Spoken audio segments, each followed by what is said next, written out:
حضرت عمر فاروق نے یا ساریہ الجبل کا ذکر فرمایا، یا ساریہ الجبل، یا ساریہ الجبل، 3 مرتبہ حضرت عمر نے پکارا یا ساریہ الجبل، یا ساریہ الجبل۔ لوگ پریشان ہوئے، بولے عمر خطبہ دے رہے، کبھی ساریہ ساریہ پکار رہے، کبھی جبل جبل پکار رہے۔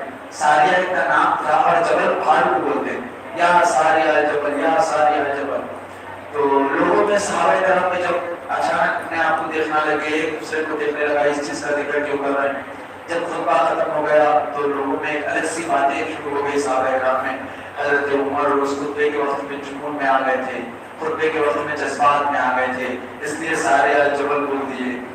تو معاملہ کیا ہوتا تھا، پہلے جنگ شروع ہونے سے پہلے پیغام بھیجا جاتا تھا، جنگ ختم ہو گئی، جیتنے کے بعد پہلے غلام کو بھیج دیا جاتا تھا کہ خوشخبری سناؤ۔ حضرت عمر فاروق نے ایک قافلہ بنایا تھا، اس کا صفت سالار جس کو بنایا تھا وہ حضرت ساریہ تھی۔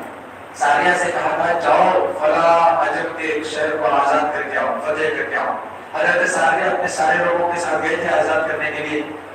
جب حضرت عمر فاروق نمبر پر ٹھہرے تو کہا کہ یہ بات ختم ہو گئی، لوگ الگ الگ کی باتیں کرنے لگے۔ کسی نے علی سے پوچھا تھا، اے علی یہ حضرت عمر نمبر پر ٹھہر کے مجنون کی باتیں کر رہے ہیں، جنون آ گیا تھا کیا ہم لوگ پر؟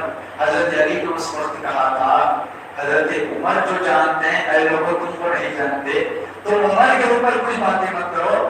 شیخ الاسلام بانی جامعہ نظامیہ علامہ انوار اللہ فاروقی یہ کہتے ہیں کہ حضرت علی کی نگاہ وہ ہے تو یہ جانتی ہے کہ عمر صرف خلیفۃ الرسول نہیں ہے، اللہ نے عمر کو خلیفۃ اللہ، خلیفۃ الرسول کا مقام عطا فرمایا ہے۔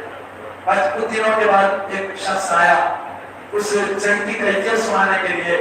جب آیا تو حضرت عمر کی خدمت میں کہنے لگا کہ آپ نے ساریہ کو سپہ سالار بنا کر کے بھیجا تھا، وہ جنگ ساریہ نے جیت لی ہے، وہ شہر کو فتح کر لیا ہے، اب وہ واپس آ رہے ہیں، میں پہلے پیغام کی خوشخبری دینے کے لیے آگے آیا ہوں۔ تو کچھ لوگوں نے کہا ارے کیا معاملہ تھا؟